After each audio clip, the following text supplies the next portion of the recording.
لوگوں، بلا شبہ توحید کی حقیقت یہ ہے کہ اللہ تعالیٰ کو اس کی الوہیت اور ربوبیت اور اس کے اسماء و صفات میں اکیلا و تنہا مانا جائے، اور یہ ایمان رکھا جائے کہ اللہ تعالیٰ تنہا ہے، اس کا کوئی شریک نہیں، اور صرف وہی عبادت کے لائق ہے، لہذا اس کے سوا کسی کی عبادت نہ کی جائے۔ یہی وہ توحید ہے جس کے ذریعے مسلمان صنم پرستی کی رسوائی، گمراہ کن خواہشات کے جھوٹے پیروکاروں، جادوگروں، کاہنوں اور سرکش انسانوں اور جنوں کی پیروی سے نجات حاصل کرتا ہے اور شیطان کے چیلوں کے ظلم و جبر سے آزادی پاتا ہے۔ ارشاد باری تعالی ہے، انہوں نے اپنے عالموں اور اپنے درویشوں کو اللہ کے سوا پروردگار اپنا رب بنا لیا، اور مسیح ابن مریم کو بھی، حالانکہ انہیں اس کے سوا حکم نہیں دیا گیا تھا کہ ایک معبود کی عبادت کریں۔ کوئی معبود نہیں مگر وہی ہے، وہ اس سے پاک ہے جو وہ شریک بناتے ہیں۔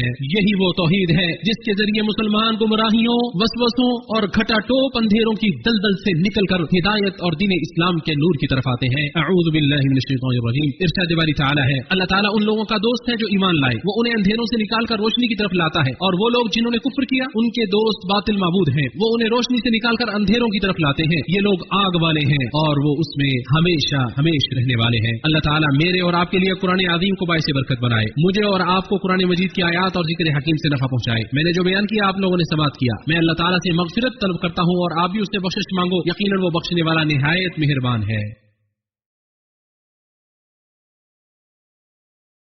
تمام تعریفیں اس اللہ کے لیے ہیں جس نے مخلوق کو اپنی عبادت کے لیے پیدا فرمایا اور ان میں سے اپنے فرما بردار بندوں کو چن لیا، بس انہیں اپنی معرفت کا شرف بخشا اور خالص توحید کے ساتھ انہیں سرفراز کیا۔ لوگوں، اللہ تعالیٰ کی توحید ہی اسلام کی روح اور اس کا لب لباب ہے، بلکہ یہی اس کی اصل آغاز اور ستون ہے۔ کلمہ توحید لا الہ الا اللہ محمد الرسول اللہ اسلام میں داخل ہونے اور اس سے وابستہ ہونے کا دروازہ ہے۔ یہی اسلام کا شعار ہے، یہی شرک کرنے والوں اور ایمان والوں کے درمیان فرق کرنے والی چیز ہے، یہی جنت کی قیمت اور اس کی کنجی ہے، اور یہی بندوں کے لیے اپنے پروردگار تک پہنچنے کا ذریعہ اور زینہ ہے۔ اسی توحید کے لیے اللہ نے مخلوق کو پیدا کیا، انبیاء اور رسل کو بھیجا اور آسمانی کتابوں کو اتارا۔ اللہ کے بندو، جان لو کہ اللہ تعالیٰ کی توحید ہی کسی بھی عمل کی قبولیت اور درستگی کی شرط ہے۔ اللہ تعالیٰ کا ارشاد ہے، اور بلا شبہ یقیناً تیری طرف وحی کی گئی اور ان لوگوں کی طرف بھی جو تجھ سے پہلے تھے کہ بلا شبہ اگر تو نے شریک ٹھہرا دیا تو یقیناً تیرا عمل ضرور ضائع ہو جائے گا اور تو ضرور بھی ضرور خسارہ اٹھانے والوں میں سے ہو جائے گا۔ اور مزید ارشاد فرمایا، اگر یہ لوگ شریک بناتے تو یقیناً ان سے ضائع ہو جاتا جو کچھ وہ کیا کرتے تھے۔ ابلیس مسلسل بنی آدم کے درپے ہے، انہیں توحید سے ہٹاتا ہے، انہیں گمراہ کرتا ہے اور اس سے روکتا ہے، جیسے کہ اللہ تعالیٰ نے اس کے بارے میں فرمایا کہ اس نے قسم اٹھائی ہے، کہا تو قسم ہے تیری عزت کی، میں ضرور بے ضرور ان سب کو گمراہ کر دوں گا مگر ان میں سے تیرے وہ بندے جو چنے ہوئے ہیں۔ اور حدیث قدسی میں ہے، اللہ تعالیٰ نے فرمایا، میں اپنے تمام بندوں کو یکتائی یعنی فطرت توحید پر میں نے پیدا کیا، لیکن شیاطین ان کے پاس آئے، انہوں نے انہیں ان کے دین سے بہکا دیا، ان کے لیے ان چیزوں کو حرام کر دیا جنہیں میں نے ان کے لیے حلال کیا تھا، اور شیاطین نے انہیں حکم دیا کہ وہ میرے ساتھ ان چیزوں کو شریک ٹھہرائے جن کے لیے میں نے کوئی دلیل نازل نہیں کی، جسے امام مسلم نے روایت کیا ہے۔ لوگوں جان لو، شرک کی دو قسمیں ہیں۔ پہلی قسم شرک اکبر ہے، یعنی بڑا شرک جو انسان کو دین اسلام سے خارج کر دیتا ہے۔ اس کی صورت یہ ہے کہ اللہ تعالیٰ کے سوا کسی اور کے لیے کوئی عبادت خاص کر دی جائے، جیسے اللہ تعالیٰ کے سوا کسی کو پکارنا یا غیر اللہ کے لیے جانور ذبح کرنا یا نظر و نیاز دینا یا ایسے کاموں میں غیر اللہ پر توکل کرنا جو صرف اللہ تعالیٰ کی ہی قدرت میں ہے، اور یہ شرک گناہوں میں سے سب سے بڑا گناہ ہے۔ جیسا کہ عبداللہ بن مسعود رضی اللہ تعالیٰ عنہ سے روایت ہے، وہ کہتے ہیں، میں نے نبی صلی اللہ علیہ وسلم سے پوچھا،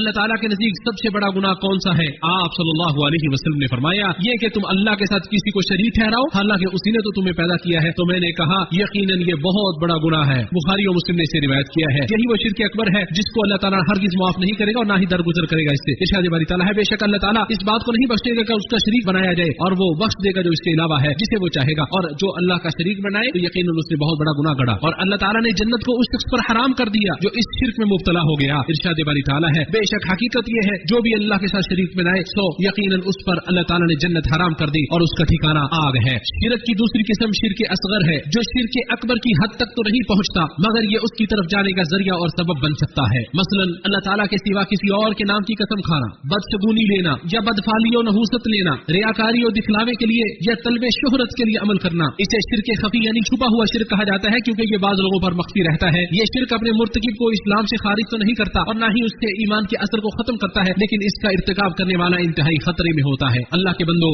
شرک صرف بتوں کی عبادت کا نام نہیں بلکہ ہر دل میں ہے جو اللہ تعالیٰ کے سوا کسی اور سے وابستگی رکھے، ہر اس عمل میں ہے جو دکھلاوے کے لیے کیا جائے، ہر اس دعا میں ہے جو غیر اللہ سے مانگی جائے، ہر اس قسم میں ہے جو اللہ تعالیٰ کے سوا کسی کے نام کی کھائی جائے، ہر اس بدشگونی اور نحوست یا بھروسے میں ہے جو غیر اللہ کے علاوہ پر کیا جائے۔ چنانچہ محمود بن لبید رضی اللہ تعالیٰ عنہ سے روایت روایت ہے کہ رسول اللہ صلی اللہ علیہ وسلم نے فرمایا جو چیز مجھے تمہارے بارے میں سب سے زیادہ خوف میں ڈالتی ہے وہ شرک اصغر ہے۔ صحابہ کرام نے عرض کیا اللہ کے رسول شرک اصغر کیا ہے؟ آپ سب نے فرمایا ریاکاری یعنی دکھلاوے کا عمل۔ اسے امام احمد نے روایت کیا ہے۔ قرآن مجید کتاب توحید ہے، یہ منبع شریعت ہے، لہذا اس قرآن کو ہی سب کا مرجع و سرچشمہ ہونا چاہیے۔ آسمان کے نیچے ایسی کوئی کتاب نہیں جو قرآن کی طرح توحید کے اعلی اہداف، اللہ کی صفات اور قیامت کے اثبات، نبوتوں کی حقانیت، باطل مذاہب و نظریات کے رد اور فاسد آراء کے بطلان میں واضح دلائل و براہین پر مشتمل ہو۔ یہ خاصہ قرآن مجید کا ہی ہے۔ قرآن ہی وہ کتاب ہے جو ان تمام امور کو اپنے اندر سموئے ہوئے ہے اور ان کو بہترین انداز، کامل وضاحت اور عقل کے قریب ترین اسلوب اور فصاحت و بلاغت کے ساتھ پیش کرتی ہے۔ در حقیقت شکوک و شبہات کے امراض کی شفا بھی اسی میں ہے، لیکن یہ شفا اسی وقت حاصل ہوگی جب قرآن کو سمجھا جائے اور اس کے مقاصد کی معرفت حاصل کی جائے۔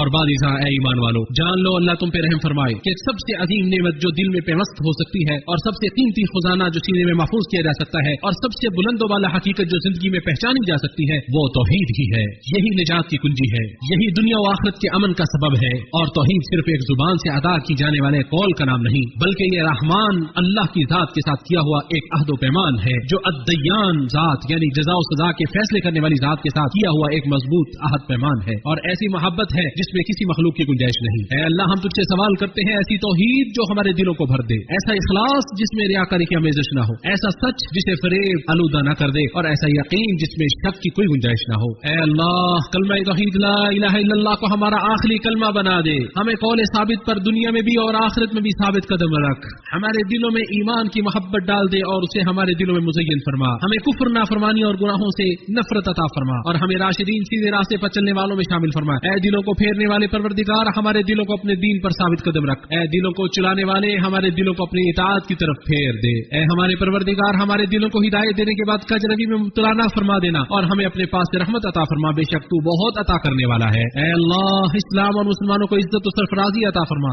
اپنے موحد بندوں کی مدد فرما، اس ملک اور تمام مسلم ممالک کو امن و امان اور اطمینان کا گہوارہ بنا دے۔ اے اللہ ہمیں ہمارے گھروں اور وطنوں میں امن عطا فرما، ہمارے حکمرانوں اور رہنماؤں کی اصلاح فرما، ہمارے حاکم خادم الحرمین شریفین کو خصوصی توفیق عطا فرما، اپنی نصرت و مدد فرما۔ اے تمام جہانوں کے پالنہار انہیں صحت و عافیت عطا فرما، اور ان کے ولی عہد کو بھی انہی کاموں کی توفیق عطا فرما جنہیں تو پسند فرماتا ہے اور جن سے تو راضی ہوتا ہے۔ اے دعا سننے والے، اے اللہ ہماری دعا کو قبول فرما، بے شک تو سب کچھ سننے والا، سب کچھ جاننے والا ہے۔ ہماری توبہ قبول فرما، بے شک تو توبہ قبول کرنے والا، نہایت رحم کرنے والا ہے۔ اے اللہ محمد صلی اللہ علیہ وسلم پر اور آپ کے آل و اصحاب پر درود و سلام نازل فرما۔